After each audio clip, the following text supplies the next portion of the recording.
Արցախյան շարժումը ծնունդ տվեց հայոց երրորդ հանրապետությանը եւ հայոց երրորդ հանրապետությունը ծնունդ է եւ ուղղակի արդյունքա ու հետևանքա Ղարաբաղյան Արցախյան շարժման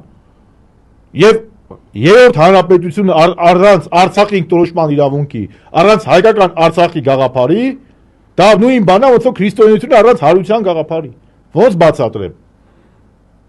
Իսկապես Ցավոք սրտի Ինչի այսօրվա Նիկոլ Փաշինյանը